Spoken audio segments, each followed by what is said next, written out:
ओम शांति। 13 मार्च 2026। आज की मुरली।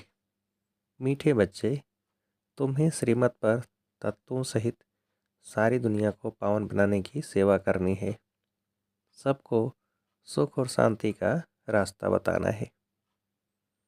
प्रश्न: तुम बच्चे अपने देह को भी भूलने का पुरुषार्थ करते हो, इसलिए तुम्हें किस चीज़ की दरकार नहीं है? उत्तर: चित्रों की। जब यह चित्र यानी देह ही भूलना है तो उन चित्रों की क्या दरकार है? स्वयं को आत्मा समझ विदेही बाप को और स्वीट होम को याद करो।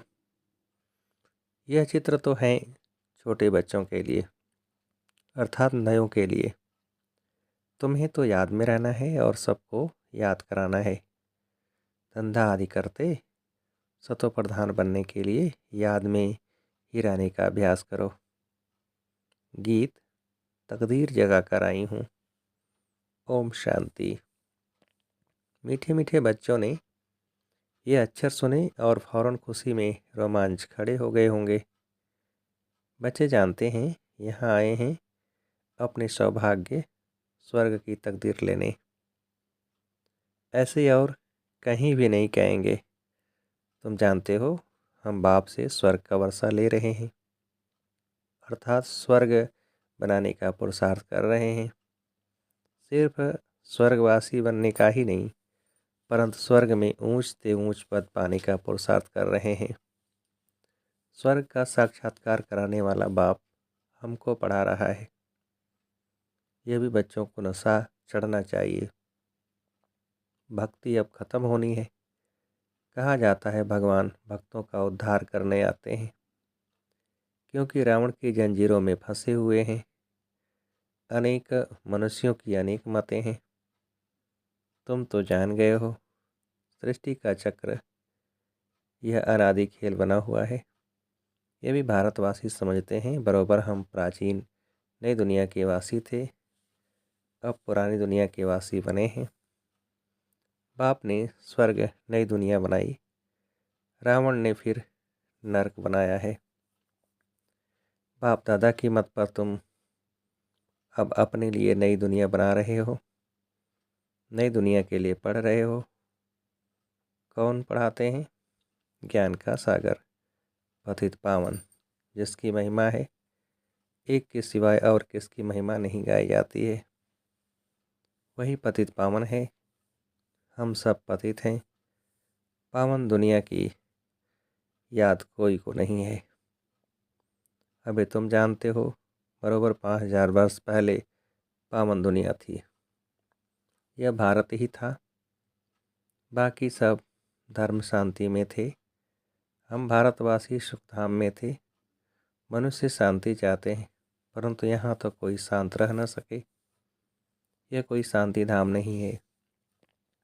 शांति धाम है निराकारी दुनिया, जहाँ से हम आते हैं। बाकी सतयुग है सुखधाम, उसको शांति धाम नहीं कहेंगे। वहाँ तुम पवित्रता सुख शांति में रहते हो। कोई हंगामा नहीं रहता। घर में बच्चे झगड़ा आदि करते हैं तो उनको कहा जाता है शांत रहो।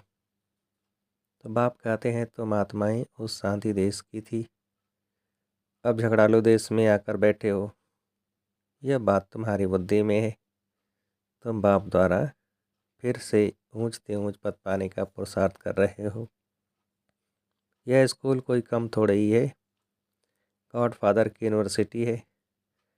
सारी दुनिया में यह बड़े से बड़े यूनिवर्सिटी है। इसमें सब बाप से शांति और सुख का वर्षा पाते हैं। सिवाय एक बाप के और कोई की महिमा नहीं है। ब्रह्मा की महिमा थोड़ी ही है।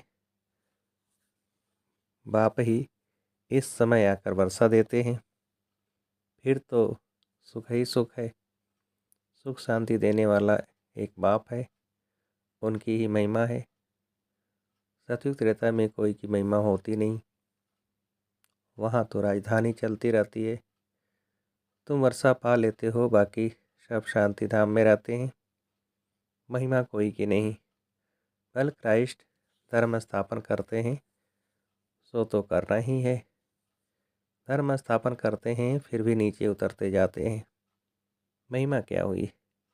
महिमा सिर्फ एक की ही है, जिसको पतित पावन लिबरेटर का बुलाते हैं। ऐसे तो नहीं उनको क्राइस्ट बुद्ध आदि याद आता रहेगा।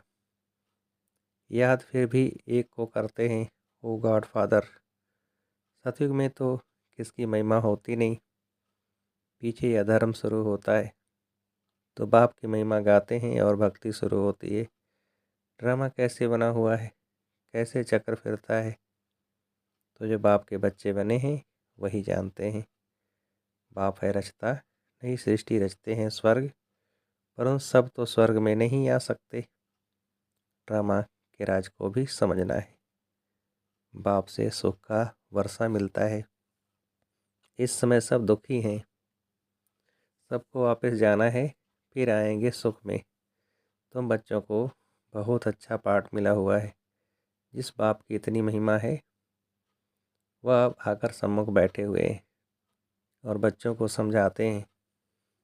सब बच्चे हैं ना, बाप तो एवर हैप्पी है। वास्तव में बाप के लिए यह नहीं कह सकते, अगर वह हैप्पी बने तो अनहैप्पी भी बनना पड़े। बाबा तो इन सब से न्यारा है। जो बाप की महिमा है वही इस समय तुम्हारी महिमा है, फिर भविष्य में तुम्हारी महिमा अलग होगी। जैसे बाप ज्ञान का सागर है, तुम भी हो। तुम्हारी बुद्धि में सृष्टि चक्र का ज्ञान है। जानते हो बाप सुख का सागर है, उनसे अथाह सुख मिलते हैं। इस समय तुम बाप से वर्षा ले रहे हो। बाप बच्चों को अभी श्रेष्ठ कर्म सिखला रहे हैं। जैसे ये लक्ष्मी नारायण हैं, इन्होंने जरूर आगे जन्म में अच्छे कर्म किए हैं जो यह पद पाया है। दुनिया में यह कोई समझते नहीं कि इन्होंने राज्य कैसे पाया। बाप कहते हैं तुम बच्चे अब यह बन रहे हो, तुम्हारी बुद्धि में यह आता है हम यह थे, फिर ये बनते हैं। बाप बैठ कर्म अकर्म विकर्म की गति समझाते हैं, जिससे हम यह बनते हैं। श्रीमत देते हैं तो श्रीमत जाननी चाहिए ना। श्रीमत से सारी दुनिया तत्वों आदि सबको श्रेष्ठ बनाते हैं। सतयुग में सब श्रेष्ठ थे, वहाँ कुछ हंगामा व तूफान आदि होते नहीं, न जास्ती ठंडी न गर्मी, सदैव बाहरी मौसम रहता है। वहाँ तुम कितना सुखी रहते हो। वो लोग गाते भी हैं, खुदा बहिस्तत्वा हेविन स्थापन करते हैं, तो उसमें ऊंच पद पाने का पुरुषार्थ करना चाहिए। हमेशा गाया जाता है फॉलो मदर फादर। बाप को याद करने से विक्रम विनाश होंगे और फिर फादर के साथ हम आत्मा इकट्ठी जाएंगी। श्रीमत पर चलकर हर एक को रास्ता बताना है। बेहद का बाप है स्वर्ग का रचता। अब तो हेल है, जरूर हेल में हेवन का वर्षा दिया होगा। अब 84 जन्म पूरे होते हैं, फिर हमको पहला जन्म स्वर्ग में लेना है। तुम्हारी एम ऑब्जेक्ट सामने खड़ी है, ये बनने का है। हम सो लक्ष्मी नारायण बनते हैं। वास्तव में इन चित्रों की दरकार नहीं है। जो कच्चे हैं घड़ी घड़ी भूल जाते हैं, इसलिए चित्र रखे जाते हैं। कोई श्री कृष्ण का चित्र रखते हैं, श्री कृष्ण को देखने बगैर याद नहीं कर सकते। सबकी बुद्धि में चित्र तो रहता है, तुमको कोई चित्र लगाने की दरकार नहीं है। तुम अपने को आत्मा समझते हो, तुम्हें अपना चित्र भी भूलना है। देह से सब संबंध भूल जाने हैं। बाप कहते हैं तुम हो आशिक एक मासूक के। मासूक बाप कहते हैं मुझे याद करते रहो तो विक्रम विनाश हो जाए। ऐसी अवस्था रहे जो शरीर जिस समय छूटे तो समझे हम इस पुरानी दुनिया को छोड़ अब बाप के पास जाते हैं। 84 जन्म पूरे हुए, अब जाना है। बाबा ने फरमान किया है मुझे याद करो, बस बाप और स्वीट होम को याद करो। बुद्धि में है कि मैं आत्मा बिगर शरीर थी, फिर यहाँ पाठ बजाने के लिए शरीर धारण किया है। पाठ बजाते बजाते पतित बन पड़े हैं। यह शरीर तो है पुरानी युक्ति, आत्मा पवित्र हो रही है, शरीर पवित्र तो यहाँ मिल न सके। अब हम आत्मा जाएंगे वापस घर। पहले प्रिंस प्रिंसेस बनेंगे, फिर स्वयंवर बाद लक्ष्मी नारायण बनेंगे। मनुष्य को यह पता नहीं है कि राधे कृष्ण कौन है। दोनों अलग अलग राजधानी के थे, फिर उन्हों का स्वयंवर होता है। तुम बच्चों ने ध्यान में स्वयंवर देखा है। शुरू में बहुत साक्षात्कार होते थे, क्योंकि पाकिस्तान में तुमको खुशी में रखने के लिए यह सब पाठ चलते थे। पिछाड़ी में तो है ही मारा मारी, अर्थक्वेक आदि बहुत होगी। तुमको साक्षात्कार होते रहेंगे, हर एक को मालूम पड़ जाएगा हम कौन सा पद पाएंगे। फिर जो कम पढ़े हुए होंगे वह बहुत पछताएंगे। बाप कहेंगे तुम नहीं पढ़े, न औरों को पढ़ाया, न याद में रहते थे। याद से ही सतो प्रधान बन सकते हो। पतित पावन तो बाप ही है। वह कहते हैं माँ में कम याद करो तो तुम्हारी खाद निकल जाएगी। पुरुषार्थ करना है याद की यात्रा का, धंधा आदि भल करो। कर्म तो करना ही है ना, परंतु बुद्धि का योग यहाँ रहे। तमो प्रधान से सतो प्रधान यहाँ बनना है। गृहस्थ व्यवहार में रहते हुए तुम मुझे याद करो, तब ही तुम नई दुनिया के मालिक बनेंगे। बाप और कोई तकलीफ़ नहीं देते हैं, तुमको बहुत सहज उपाय बताते हैं। सुखधाम का मालिक बनने माँ में कम याद करो। अभी तुम याद करो, बाबा भी स्टार है। मनुष्य तो समझते हैं वह सर्वशक्तिमान है, बड़ा तेजवान है। बाप कहते हैं मनुष्य सृष्टि का चैतन्य बीज रूप हूँ। बीज होने के कारण सृष्टि के आदि मध्य अंत को जानता हूँ। तुम तो बीज नहीं हो, मैं बीज हूँ, इसलिए मुझे ज्ञान सागर कहते हैं। मनुष्य सृष्टि का चैतन्य बीज है। उनको जरूर मालूम होगा कि यह सृष्टि चक्र कैसे फिरता है। ऋषि मुनि कोई रचता और रचना के आदि मध्य अंत को नहीं जानते। बच्चे अगर जानते तो उनके पास जाने में देरी नहीं लगती, परंतु बाप के पास जाने का रास्ता कोई भी नहीं जानते। पावन दुनिया में पतित जा ही कैसे सकते, इसलिए बाप कहते हैं काम महाशत्रु पर जीत पानो। यही तुमको आदि मध्यंत दुख देते हैं। तुम बच्चों को कितना अच्छी रीति समझाते हैं। कोई तकलीफ़ नहीं, सिर्फ बाप और वर्षे को याद करना है। बाप की याद अर्थात योग से पाप भस्म होंगे। सेकंड में बाप से ही बादशाही मिलती है। बच्चे भल स्वर्ग में तो आएंगे, परंतु स्वर्ग में भी ऊंच पद पाना उसका पुरुषार्थ करना है। स्वर्ग में तो जाना ही है। थोड़ा भी सुनने से समझ जाएंगे बाप आया है। अभी भी कहते हैं यह वही महाभारत लड़ाई है। जरूर बाप भी होगा जो बच्चों को राजयोग सिखलाते हैं। तुम सबको जगाते रहते हो। जो बहुतों को जगाएंगे वह ऊंच पद पाएंगे। पुरुषार्थ करना है। सब एक जैसे पुरुषार्थी हो न सके। स्कूल बड़ा भारी है। यह वर्ल्ड की यूनिवर्सिटी, सारी वर्ल्ड को सुखधाम और शांतिधाम बनाना है। ऐसा टीचर कभी होता है क्या? यूनिवर्स सारी दुनिया को कहा जाता है। बाप ही सारी यूनिवर्स के मनुष्य मात्र को सतो प्रधान बनाते हैं, अर्थात स्वर्ग बनाते हैं। भक्ति मार्ग में भी जो त्यौहार मनाते हैं वह सभी अब संगम युग के हैं। सतयुग त्रेता में कोई त्यौहार होता नहीं है, वहाँ तो प्रारब्ध भोगते हैं। त्यौहार सब यहाँ मनाते हैं। होली और धुरिया यह ज्ञान की बातें हैं। पास्ट जो हुआ उसके सब त्यौहार मनाते आए हैं सब इस समय के। होली भी इस समय की है।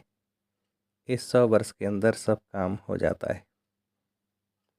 सृष्टि भी नहीं बन जाती है। तुम जानते हो हमने अनेक बार सुख का वर्षा लिया है, फिर गंवाया है। खुशी होती है हम फिर से बाप से वर्षा ले रहे हैं। औरों को भी रास्ता बताना है।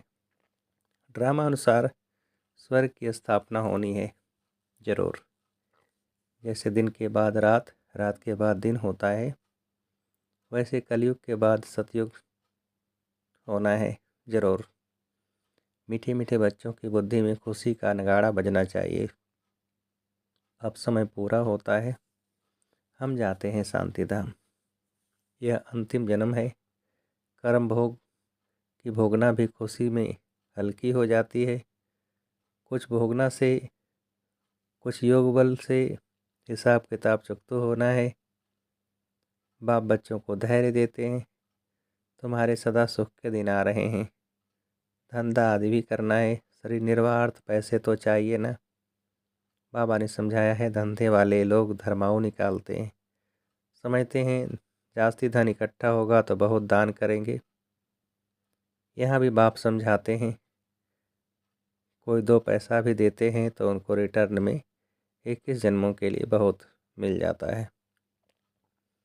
आगे जो तुम दान पुण्य करते थे उसका रिटर्न दूसरे जन्म में मिलता था। अब तो 21 जन्मों के लिए एवजा मिलता है। आगे साधु संत आदि को देते थे। अब तो तुम जानते हो यह सब खत्म हो जाना है। अब मैं सम्मुख आया हूँ तो इस कार्य में लगाओ, तो तुमको 21 जन्मों के लिए वर्षा मिल जाएगा। आगे तुम इनडायरेक्ट देते थे, यह है डायरेक्ट। बाकी तो तुम्हारा सब खत्म हो जाएगा। बाबा कहते हैं, पैसे हैं तो सेंटर खोलते जाओ, अक्षर लिख दो सच्ची गीता पाठशाला। भगवान आज मामी कम याद करो और वर्षे को याद करो। अच्छा, मीठे मीठे सिकिलते बच्चों प्रति माता पिता बाप दादा का याद प्यार और गुड मॉर्निंग। रूहानी बाप की रूहानी बच्चों को नमस्ते। हम रूहानी बच्चों की रूहानी बाप को नमस्ते। धारणा के लिए मुख्य सार, पहली पॉइंट, बाप समान महिमा योग्य बनने के लिए फॉलो फादर करना है। दूसरी पॉइंट, यह अंतिम जन्म है, अब घर जाना है, इसलिए खुशी में अंदर ही अंदर नगाड़े बजते रहें। कर्म भोग को कर्मयोग से अर्थात बाप की याद से खुशी खुशी चुकतो करना है। वरदान, बालक सो मालिकपन की स्मृति से सर्व खजानों के अधिकारी प्राप्ति संपन्न भव। विस्तार, हम बाप के सर्व खजानों के बालक सो मालिक हैं, नेचुरल योगी, नेचुरल स्वराज्य अधिकारी हैं। इस स्मृति से सर्व प्राप्ति संपन्न बनो। यही गीत सदा गाते रहो कि पाना था सो पा लिया। खोया पाया यह खेल नहीं करो। पा रहा हूँ यह अधिकारी के बोल नहीं। जो संपन्न बाप के बालक सागर के बच्चे हैं वह नौकर के समान मेहनत कर नहीं सकते। स्लोगन, योग बल द्वारा कर्म भोग पर विजय प्राप्त करना यही श्रेष्ठ पुरुषार्थ है। यह व्यक्ति सारे निश्चय के फाउंडेशन को मजबूत कर सदा निर्भय और निश्चिंत रहो। विस्तार, सबसे पहले स्वयं में पूरा फेथ यानी विश्वास चाहिए, फिर बाप दादा और सर्व परिवार की आत्माओं में फेथफुल होना पड़ता है।